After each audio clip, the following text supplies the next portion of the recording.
에베소서 2장 1절 3절을 함께 합독하겠습니다.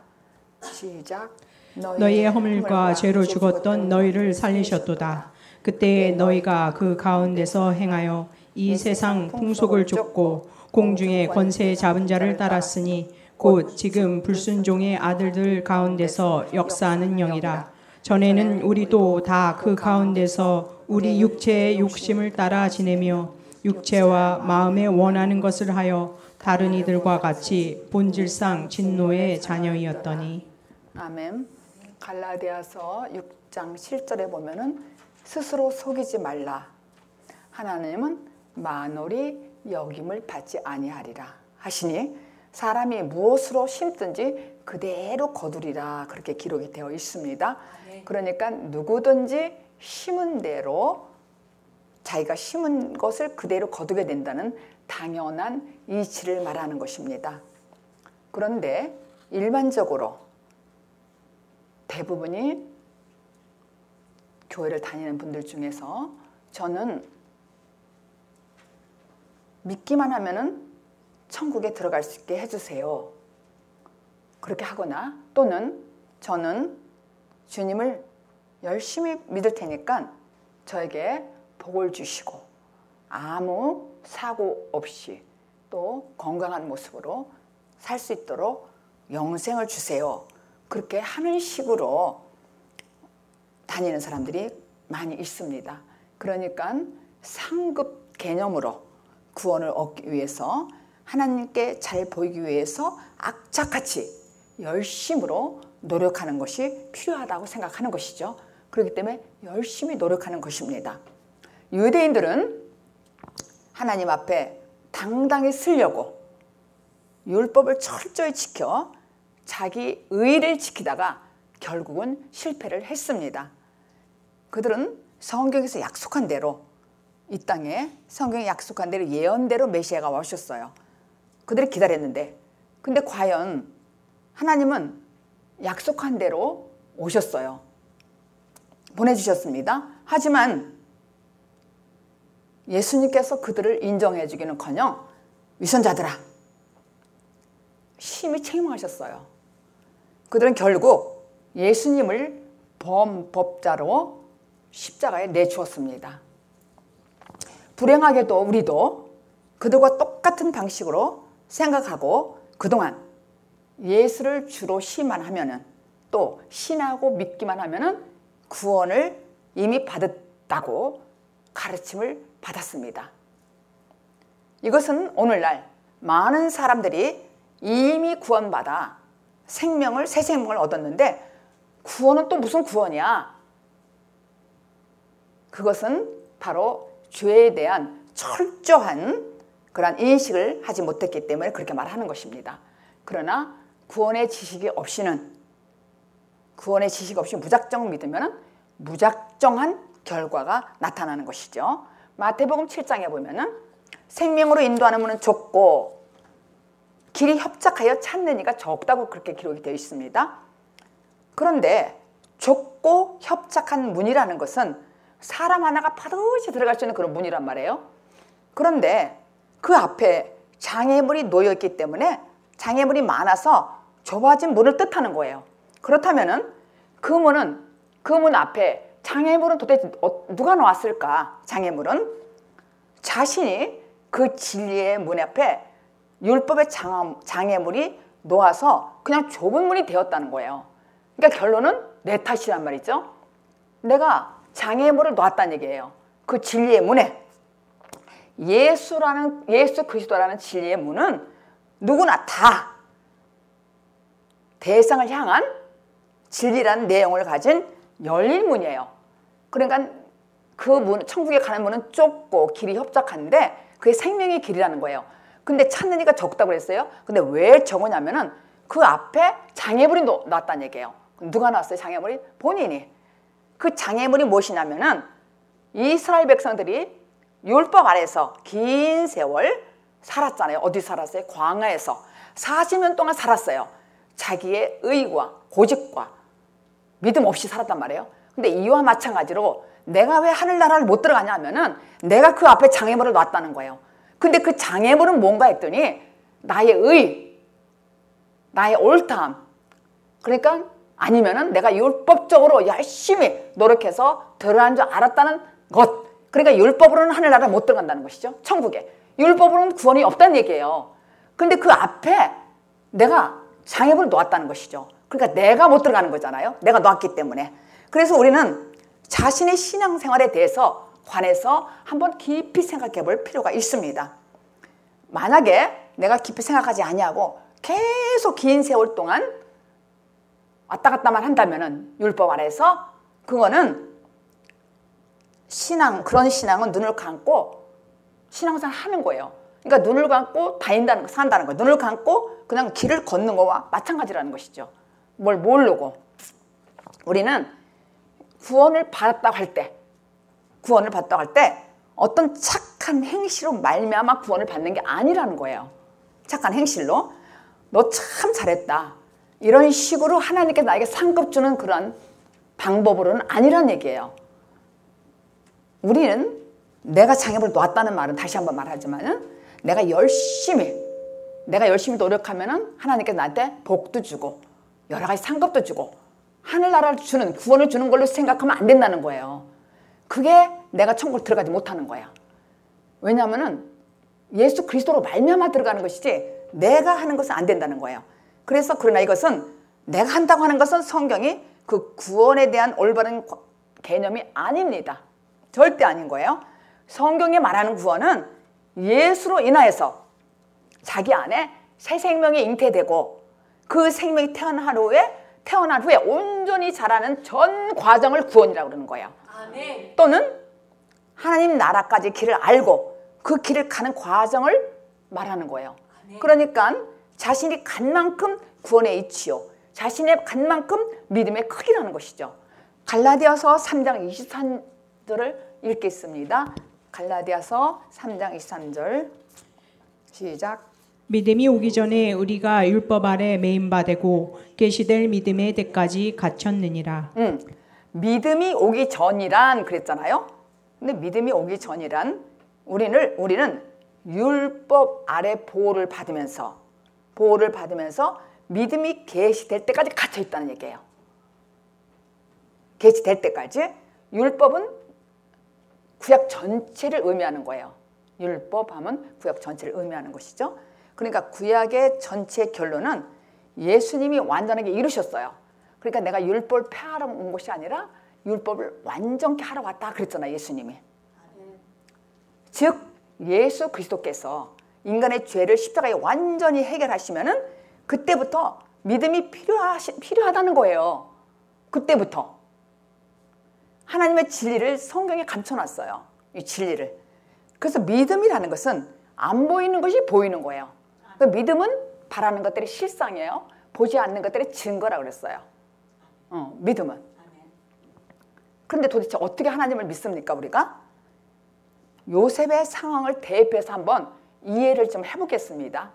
여러분 다 아시죠? 창세기 나오는 요셉. 요셉의 삶은 바로 그 예수 그리스도의 십자가의 삶의 작은 모형이에요.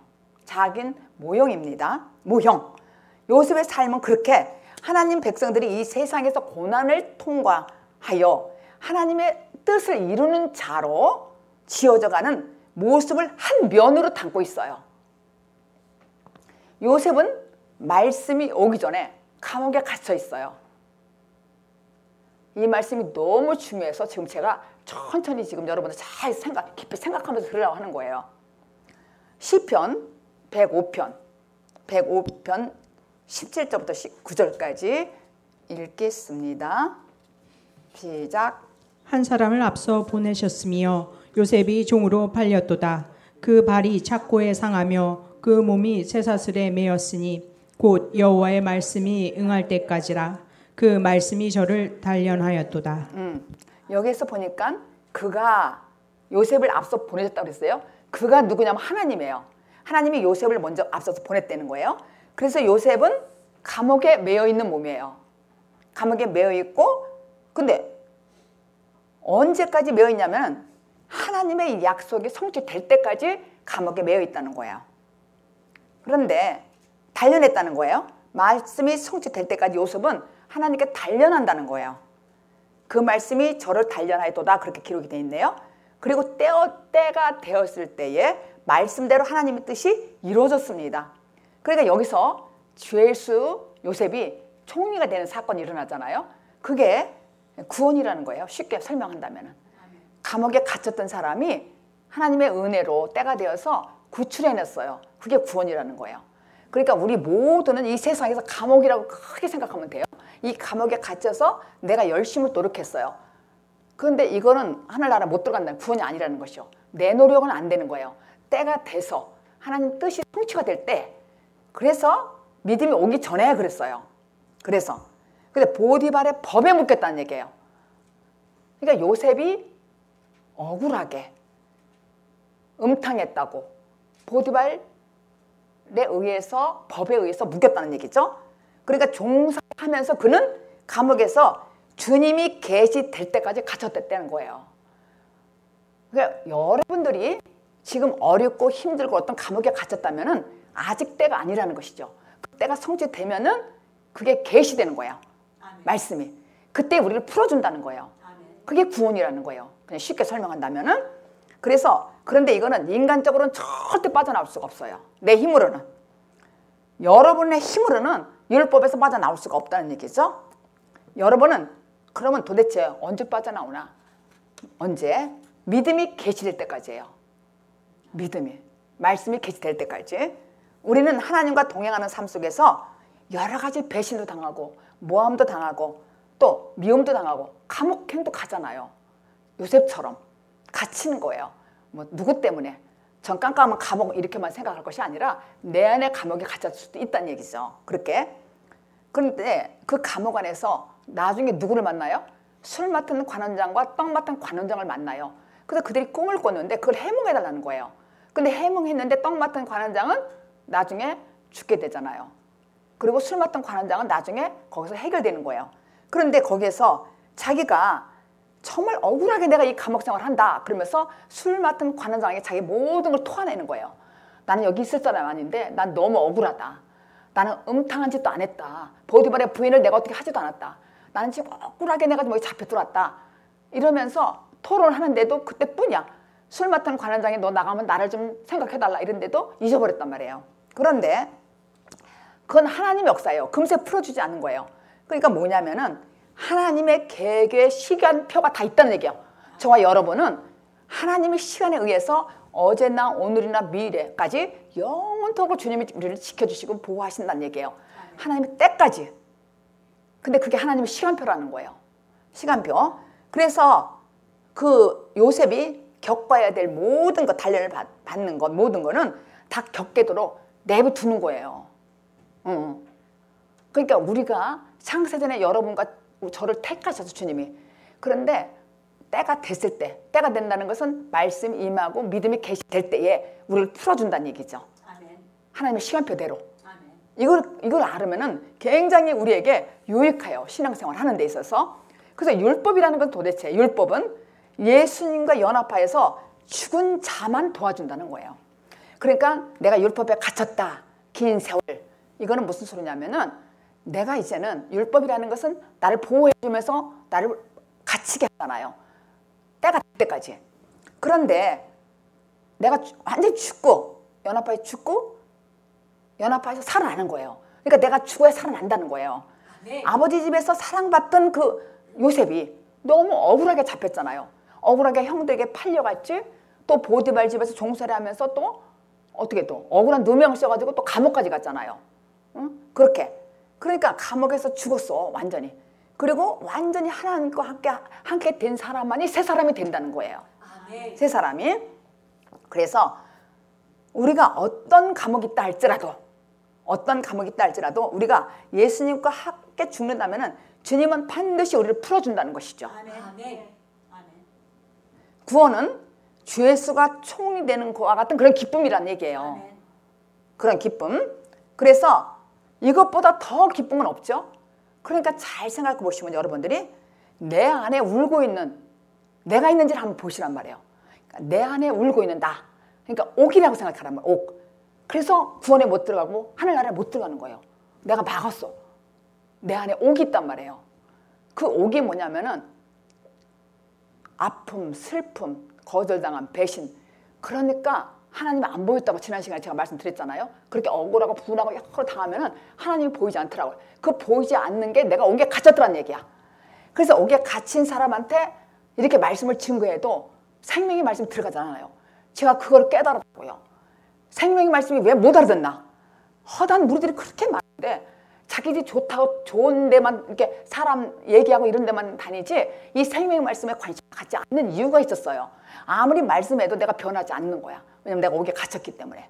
근데 옥에 갇혔다는 것은 내 안에 억울한 아픔과 고통과 미움과 이런 모든 데 갇힌 사람, 이런 사람은 울고 있는 거예요, 속에서. 근데 표현을 안 하는 거예요.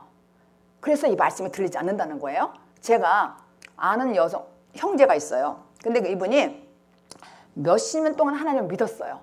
하나님을 믿었는데 그냥 자기 방식으로 믿는 거예요. 몇십 년 동안을. 그리고 좋을 때는 좋고 나쁠 때는 나쁘고 이렇게.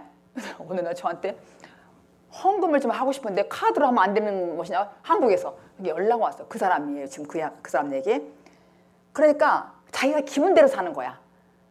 그러니까 이분에게 제가 강력하게 너 회개하지 않으면 천국에 들어갈 수 없어! 이렇게 얘기했어요. 근데 왜 이렇게 그렇게 무식하게 말하냐는 거야. 교양 있게 말씀을. 네가 교양 있게 하면 네가 말을 듣니? 넌 천국 갈 수 있어. 회개해. 이건 가까운 사이니까 제가 얘기한 거예요. 가까운 사이니까. 그러니까 뭐라고 얘기하냐면 그럼 회개하지 않으면 사거리 다 지옥 가니?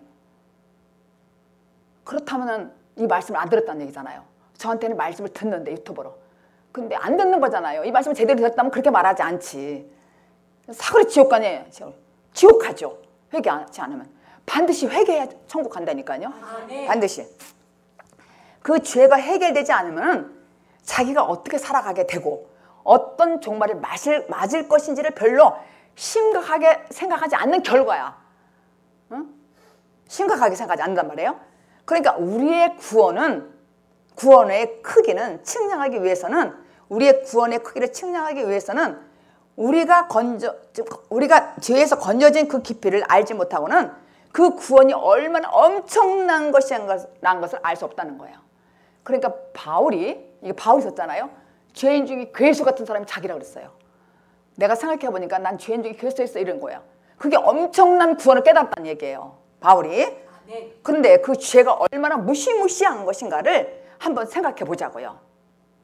하나님의 새 언약에 의하면은 우리가 새 사람으로 변화되는 것은 내 자신이 부인되고, 부인이 되는 거면 나 죽는다는 얘기예요. 부인되고 하나님 통치가 자신 안에 온전히 이렇게 시행이 되어야만 하나님 나라 백성으로서의 자격을 갖추는 거예요. 자격을.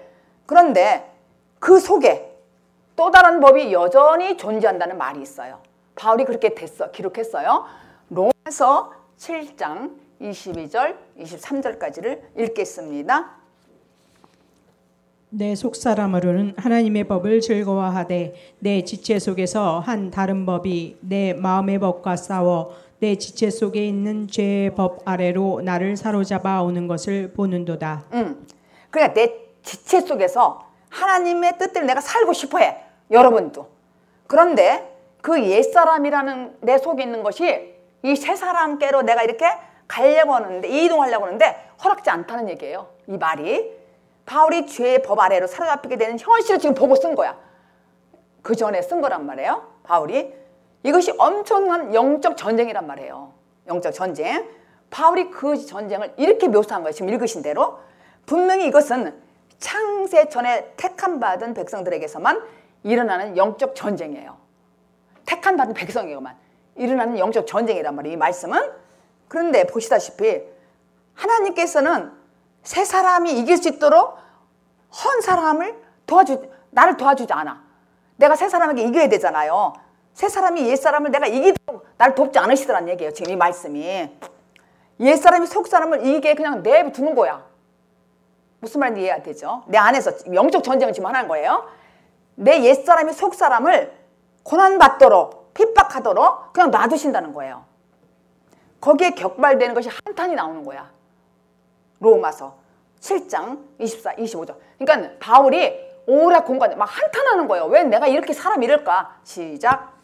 오호라 나는 공고한 사람이로다. 이 사망의 몸에서 누가 나를 건져내랴. 우리 주 예수 그리스도로 말미암아 하나님께 감사하리로다. 그런즉 내 자신이 마음으로는 하나님의 법을 육신으로는 죄의 법을 섬기노라.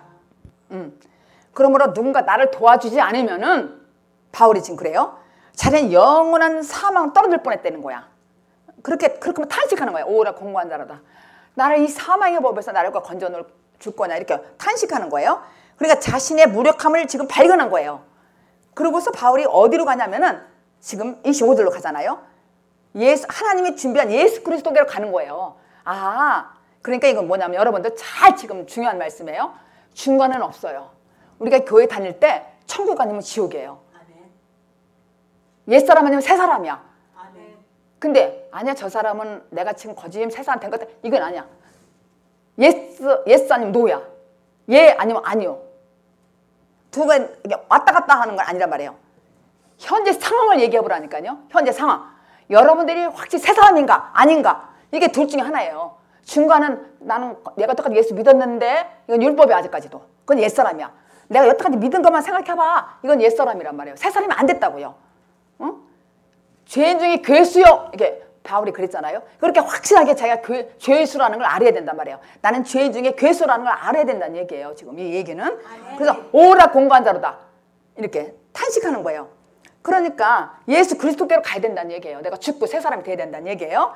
바로 하나님의 의에 대한 의존으로 지금 이어지는 거예요. 예수 그리스도께로 간다는 얘기는. 그러니까 하나님 도와주세요. 내 안에 두 본성이 싸우는데 하나님 도와주세요. 난 죽어야 돼, 살아야 돼요. 제가 눈이 뜨기 전에 이런 걸 많이 했어요. 하나님 오죽하면 십자가를 들고 하나님 날 살려주세요. 날 죽여주세요. 막 이렇게 막 고백하는 거예요. 하나님 나는 왜 이렇게 이런가요? 이렇게 하나님 도와주세요. 그리스도로 가야 된다는 얘기예요. 그럴 때 주님이 어느새 눈뜨게 해주더라 이거예요. 근데 그냥 가만히 있으면 안 돼. 고백해야 돼요. 고백. 응? 고백하고 도와달라고. 그래서 에베소서 1장 10절에 어떻게 우리가 배웠잖아요. 공부했잖아요. 하나님의 궁극적인 목적이 무엇이냐면 하늘에 있는 것이나 땅 아래 있는 모든 것이나 예수 그리스도 안에서 통일되게 하시는 것이라 그랬어요. 아멘. 통일되게. 그래서 그 구원은 재통일될 필요가 있다는 것이죠. 아멘. 그러니까 타락에서 출발한다는 의미예요. 그러니까 우리 모든 죄인이었어요. 죄인이었는데 타락에서 출발한다는 것이죠. 사망에서 나를 살릴 수 있는 분은 그리스도 하나님의 크신 능력이라는 것이죠. 아멘. 이분이 할 수 있다는 거예요. 근데 나는 못 빠져나와요. 내가 율법 안에서 난 빠져나올 수가 없어. 근데 하나님의 위대한 능력으로 빠져나오는 거예요. 근데 어떻게? 하나님 도와주세요 이렇게 할 때 주님을 내가 의지하고 도와주세요 이렇게도 안 하고 왔다 갔다 한다니까. 맨날 많은 무리들이 그냥 교회를 막 다니는 거야. 그리고 무슨 구원은 난 정말 구하라, 다 너희 가족과 나를 다 구원하리라 이렇게 한다고 해서 그런 줄 알았더니 그게 아니더란 얘기예요. 그게 아니더라고요. 하나님 도와주세요. 어떻게? 난 새 사람이 되고 싶어요. 나는 중간에 있기 쉽지 않아요. 두 번성에서 왔다 갔다 하는 건 아니에요. 아직 옛사람 아니면 새 사람이야. 아멘. 확실하게.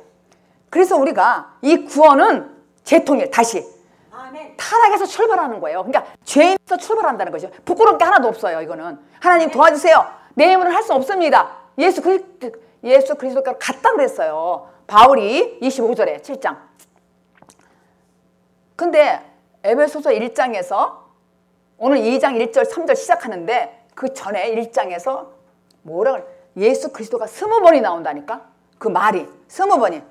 그만큼 바울은 모든 것을 예수 그리스도 안에서 이루어진 것을 자세히 설명하고 있는 거예요. 아멘. 자세히. 그러니까 사도 바울은 여러분이 꼭 하나님의 도우심으로 그러한 복음을 더 밝히 알게 되기를 원한다고 기도했어요. 아멘. 바울이. 아멘.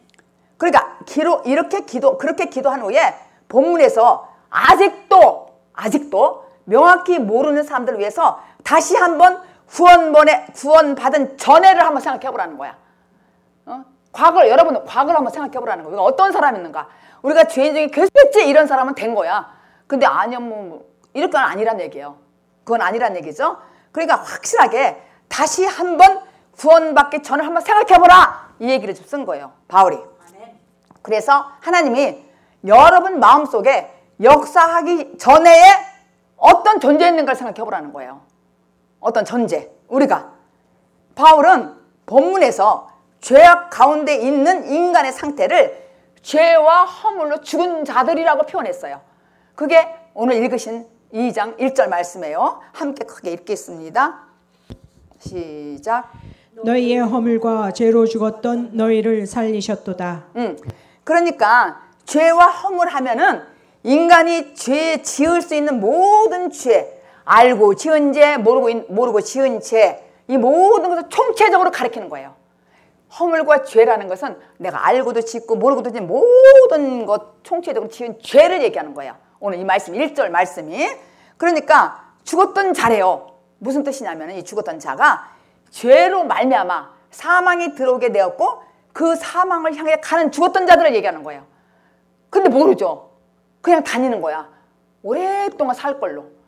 내일 죽을지 모른다니까, 우리 인간은. 꼭 100세 죽어서만 가는 게 아니더라는 얘기를 하는 거예요, 제가. 젊어서 어리도 가고 늙어서 다 간다 이거예요.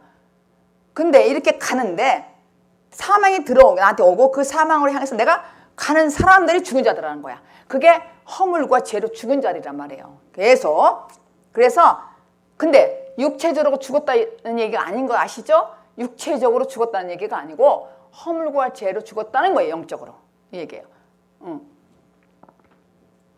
그러니까 죽은 자들이라는 것은 하나님의 생명과 관계없이 삶을 사는 자들을 말하는 것이죠. 그런데 성경이 말하는 생명이라는 것은 참 하나님과 또 그의 보내신 예수 그리스도를 아는 것이에요. 아는 자들. 이게 진리예요. 아멘. 교회를 다녀요. 몇십 년 다녔어요. 못 되시네. 이래도 그건 진리를 모르는 거야. 말로만 그런 것이에요. 진리를 아는 것은 내가 확실하게 거듭나야 된다는 거예요. 아멘. 확실하게 새 사람이 된 거예요. 확실하게. 아멘. 그런 분들이 진리야. 그리고 길을 바로 가는 거예요. 근데 이걸 경험 안 한 사람들은 눈 감고 길을 다니는 거나 마찬가지란 말이에요. 근데 이제 도대체가 어쩌다가 인간이 이런 상태에 빠져 있을까? 허물과 죄에 빠진 죽은 자들일까? 어쩌다가 우리가 이렇게 됐을까? 그게 2절이에요. 한번 읽겠습니다. 2절 본문 시작. 그때에 너희가 그 가운데서 행하여 이 세상 풍속을 좇고 공중의 권세 잡은 자를 따랐으니 곧 지금 불순종의 아들들 가운데서 역사하는 영이라. 이 죄인들은요, 이 세상에서 누군가의 지배를 받고 있다는 얘기야. 누군가의. 근데 누군가의 지배를 받는가 했더니 이 세상의 풍속을 쫓는, 이 세상의 풍속을 쫓고라는 그 아이온이라는 말은 정확히 번역하면 무슨 뜻이냐면 너희가 이 세상의 세대를 쫓고 있다는 말이란 얘기예요. 이 세대. 일반적인 의미에서는 이 세상은 하나님을 떠나 있는 사고방식, 정신을 얘기하는 거예요. 여기서 또 공중 권세 잡은 자와 불순종하는 자들 가운데서 역사하는 영은 마귀와 결합된 인격인 우리의 안에 죄인 나예요. 마귀와 결합된 인격 가진 죄인 나란 말이에요. 우리가 죄인이었을 때는 어쩔 수 없이 죄를 따를 수밖에 없어요. 본질적으로. 그때 우리는 곧 불순종의 아들들이었잖아요. 아들들입니다. 죄의 나는 오직 불순종 아들들의 가운데서 역사하는 영이라는 얘기예요. 그러니까는 근본이 죄인이고 근본이 마귀의 자식인데 좋은 일을 하겠어요? 금방 변하지. 그 사람들은 아직 옛사람이라는 거예요. 아직은. 그래서 허물과 또 다른 말로는 허물과 죄로 죽은 자들을 가리켜서 귀신 들린 자라고도 말해요. 귀신 들린 자라고. 예수님께서 마가복음 5장에 배를 타고 거라사 지방에 가셨어요. 거기 내려서 이렇게 있는데 거기에 더러운 귀신 들린 사람이 예수님 앞으로 나오는 거예요. 나와서 뭐라고 하냐, 무덤 사이 다니다가 예수님 앞에 나와서 그 귀신 들린 사람이 뭐라고 하냐면은, 그러니까 귀신 들린 사람이 뭐냐면은 다름 아닌 하나님 말씀을 알지 못하고 육신의 정욕에 빠져 있는 사람, 모든 죄인들을 총칭하는 거야. 모든 죄인들을. 육신의 정욕, 안목의 정욕, 뭐 이런 것들에 빠진 사람. 몽땅 총칭으로 얘기해서 죄인들이라고 그러는 거예요. 허물과 죽은 자들. 죄와 허물과 죄로 죽은 자들은 총칭해서 그게 귀신들이라고 할 수 있다는 얘기예요. 근데 더 확실하게 요한서신으로 가면 더 분명해져요. 이 말씀이 요한일서 3장 8절 분명해집니다. 읽겠습니다.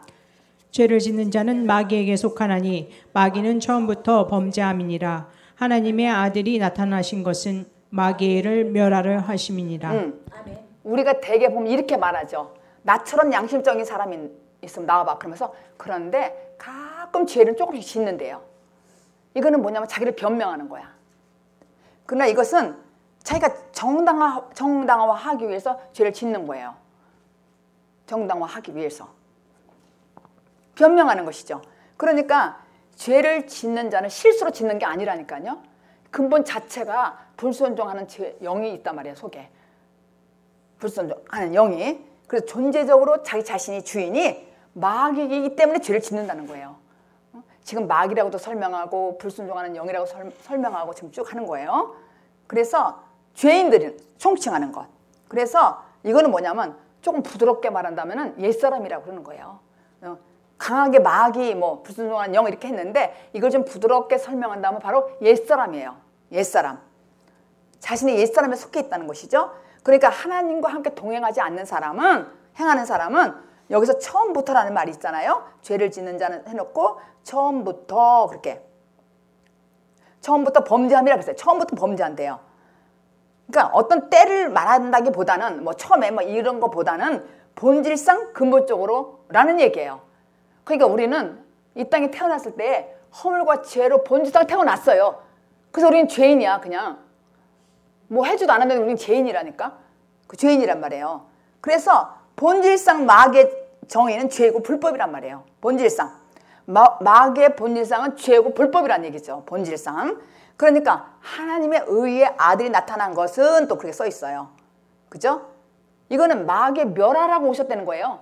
아멘. 하나님의 아들이 나타난 것은 마귀의 일을 멸하려고 나타났다는 거야. 아멘. 지금 읽으신 말씀이에요. 요한일서. 대부분이 이 구절을 사람들은 어떻게 생각하냐면 예수님 2000년 전에 오셨지. 하나님의 아들이 나타났다니까 그래 그때 오셨어 2000년 전에 이렇게만 생각한다는 얘기죠. 이렇게만. 그런데 일반적으로 하나님이 나타났다. 또 주님이 나타났다. 이러는 것은 무엇이냐면 우리 몸에 이루어지는 주님의 주님의 영적 재림을 말하는 거예요. 아멘. 재림. 고린도후서 12장 2절부터 4절까지 읽겠습니다. 시작. 내가 그리스도 안에 있는 한 사람을 아노니 14년 전에 그가 셋째 하늘에 이끌려 간 자라. 그가 몸 안에 있었는지 몸 밖에 있었는지 나는 모르거니와 하나님은 아시느니라. 내가 이런 사람을 아노니 그가 몸 안에 있었는지 몸 밖에 있었는지 나는 모르거니와 하나님은 아시느니라. 그가 낙원으로 이끌려가서 말할 수 없는 말을 들었으니 사람이 가히 이르지 못할 말이로다. 바울이 지금 낙원에 갔다는 거예요. 근데 사람의 말로는 알아듣지 못한 말을 한다는 것이죠. 사람의 말로는 말이 되지 않는 말이 있다는 것이죠. 그러니까 5절에 낙원으로 이끌려가서 말할 수 없는 말을 들었다는 얘기예요. 그러니까 지금 제가 영적 재림을 설명했어요. 영적 재림. 영적 재림이라는 것은 그리스도의 영이 내 안에 사람이 영적 재림됐다는 거예요. 영적 재림. 그래서 이걸 갔다 왔는데 그러니까 바울이 하늘에 올라갔다 왔어요. 그러니까 그 말이 자기 귀에 들었다. 말이 되지 않는 말이 들렸다는 거예요. 말이 되지 않는 말이. 그러니까 바울이 거기를 갔다 왔다는 것은 승천했다 왔다는 거잖아요. 그죠? 하늘에서 그러니까 멀리 있는 것 같아요. 하늘이. 근데 가보니까 옆에 났다는 것이죠. 옆에 있었다는 거죠. 이게 무슨 말이냐면은 하늘에서 정말 그것을 영적 재림이라고 그러는 거예요. 그런데 예수님이 멀리 간 줄 알았는데 예수님이 내 안에 오셨다는 거야. 그게 재림이라는 거야. 영적 재림을 지금 얘기하는 거예요. 가시적 재림을 얘기하는 것이 아니라. 그래서 아직 하나님의 아들 영이 임하지 않는 사람은 나중에 보고 이렇게 얘기할 거예요. 저게 뭐야? 백마를 타고 예수님이 오셔도 저분이 누구야? 이렇게 한다는 얘기야. 그러니까 우선 영적으로 그리스도가 내 안에 온 것을 재림이라고 하는 거예요. 그렇게 온 사람은 예수님이 나중에 와도 알지. 그분이나 이분이나 똑같은 분이니까. 이거란 얘기예요. 그런데 그 백마를 타고 나중에 오시는 그분이 때는 이미 늦어. 심판이야 그때는. 그래서 우리가 지금 이 땅에서 여기서 그리스도가 내 안에 영으로 임하시는 게 영적 재림이라는 거예요. 아멘. 이분이 오셔야 돼. 아멘. 근데 많은 사람들이 이렇게 말하면 판단에 손가락질하고, 아 이거 무슨 재림 얘기야. 여러분 똑바로 아시라고 지금 제가 천천히 말하는 거예요. 재림이 여기 왔다는 그 육체적으로 눈으로 보는 그 재림을 제가 얘기하는 게 아니라, 영적 재림은 그리스도 영이 내 안에 온 사람이 영적 재림됐다는 얘기예요. 우선 와야 되잖아. 와야 나중에 백마 타고 저분이 오신다면은, 아 그분이 그러면 얼른 우리가 맞이하지. 제가 쉽게 설명하는 거예요. 응? 그러니까 나중에 그분이 나한테 올 때는 심판이 끝나. 그래 지금 이 땅에서 여기서 우리가 변화의 새 사람이 되고 영적 재림이 그리스도 영이 나한테 와야 돼요. 그래야 확실하게 난 새 사람이 된다니까요. 확실하게. 그런데 지금 내 안에서 영으로 체험이 없는 사람, 이해를 못하면은, 그래서 우리가 말씀 공부했을 때 3절 5절에서 이렇게 말씀이 돼 있잖아요. 하나님은 말씀으로 된 것을 저희가 일부러 이질이 함이로다. 그게 말이 안 돼. 이렇게 말해도 사람들이 뭐라고 하냐면은, 아 이거 무슨 재림이야, 응? 그거는 나중에 예수님 오셔야지, 백마 타고, 이렇게 생각한다는 게 지금 제가 영적으로 얘기하는 거예요. 영적으로 그리스도 영이 내 안에 임한 사람, 그게 재림이라는 거예요. 그래서 그런데 이 말을 거부하고 판단하는 사람은 베드로 후서 그때 당시에도 3절 5절에 하나님의 말씀으로 된 것을 저희가 일부러 이질을 하자. 말도 안 되는 소리 하고 있는 이 소리야. 그러니까 지금 바울이 3천 전에 갔다 왔더니, 낙원에 갔다 왔더니 사람의 말로는 말이 되지 않는 말이 있다는 것을 얘기하는 거예요. 아멘. 말이 안 통해. 그러니까 이렇게 말해도 이 말을 못 알아듣는 사람은 말이 안 돼. 그러니까 거듭나고 그리스도 영이 내 안에 임한 사람의 영적 재림은 이렇게 말할 때에 알아들어요. 아멘. 근데 아직 이 경험이 없는 사람은 말이 안 돼. 아 이거 무슨 소리요? 이런다고요.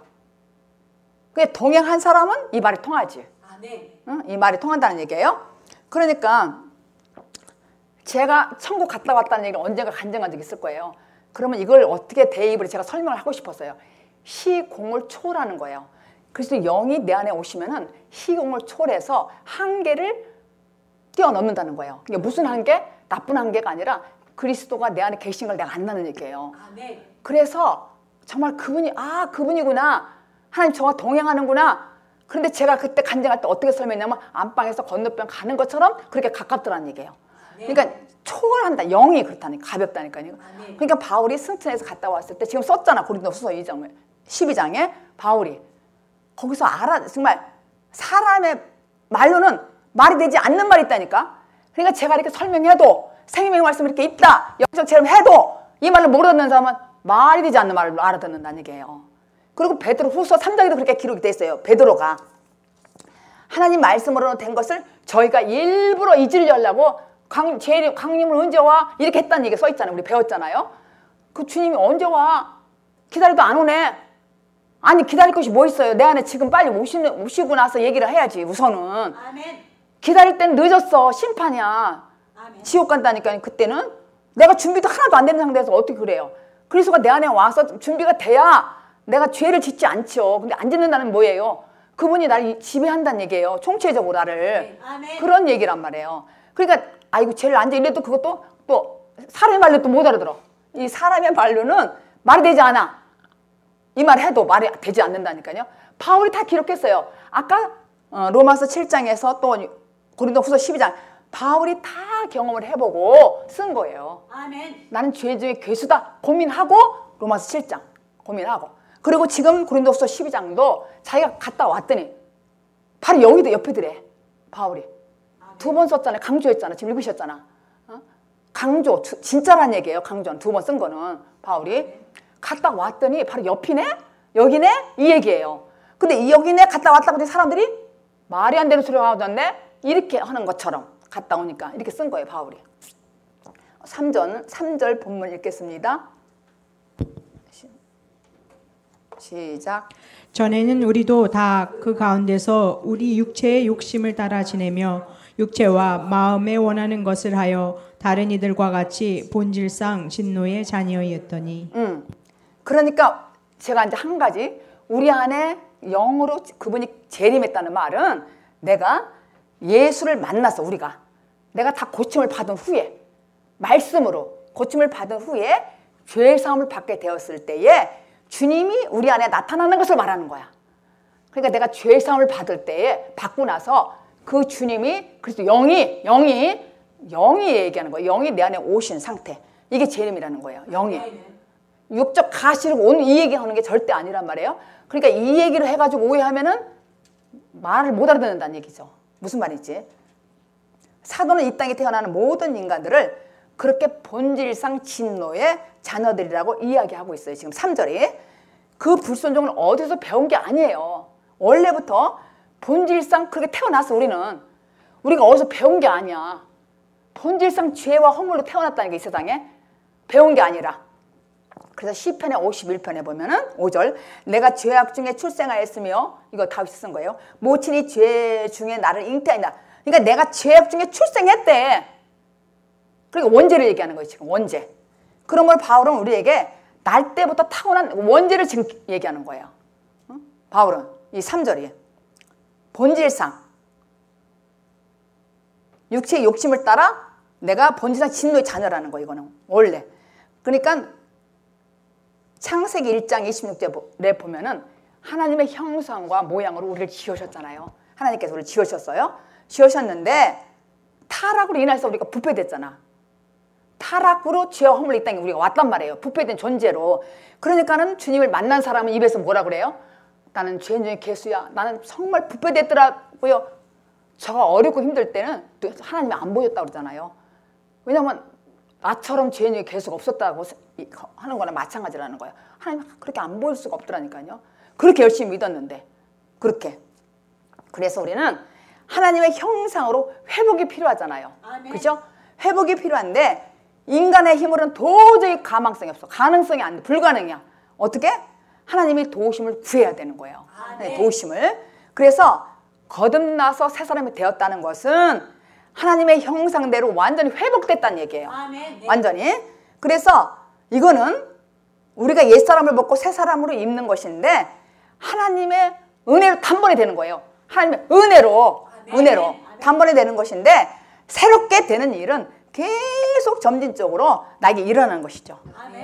점진적으로 일어나는 거. 그리고 하나님께서 우리에게 우리 인생을 통해서 주어진 복을 다 주신다고요. 복을 다 보여주셨어요. 그러니까 축복받은 그 이유를 너가 복받은 이유는 뭔지 아냐? 네가 내 말씀대로 따라왔기 때문에 내가 너 복을 줘. 이 얘기예요. 하나님의 형상과 모양으로 지었는데 내가 죄로 타락됐어.